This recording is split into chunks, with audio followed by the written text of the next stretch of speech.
Mark Cuban got grilled in a recent interview trying to defend the 25% tax on unrealized capital gains that Kamala Harris is proposing if she becomes president. Let's take a look. What I told him was if you tax unrealized gains, you're going to kill the stock market. Mark, let me just say, I appreciate you calling in, telling us what you're hearing on these fronts. That's great.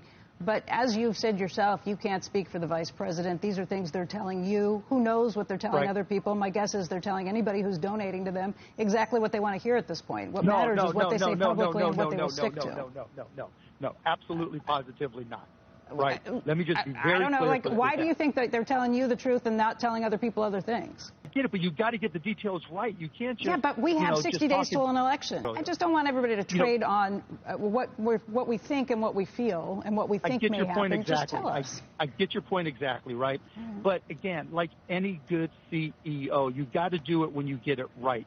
Yeah, but I'm not going to buy the product until you tell me what the product is. Right. So, Mark, here's I think, the fairest question to this. What do you think the fairest timeline is for her to disclose and articulate exactly what the policies are? Meaning, recognizing that she's gotten into this campaign late, I get that piece of it, and the issue of trying to get it right, but also recognizing that the American public needs to understand these issues, hopefully to the best they can, prior to voting. What is a fair amount of time? Would you say 4 weeks out? 2 weeks? How long does it take for any of us to digest any of this information? You know, and it's the bigger problem is, like when she gives a speech like yesterday, I go through and make sure I read the transcript to make sure I understand what she's trying to say, you know, so I can talk to other people about it. Most people don't. We live in a soundbite world where they, you know, when you talk about what the other guy is doing, everything is a soundbite. But Mark, I was listening and reading through that speech, too, and the speech didn't give all the details. It didn't talk about the extra 5% in tax, which the difference between 28% and 33% is a big deal.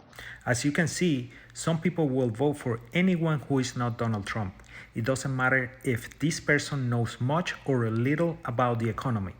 But what really matters is that we, the people, must be informed of the potential consequences of our vote.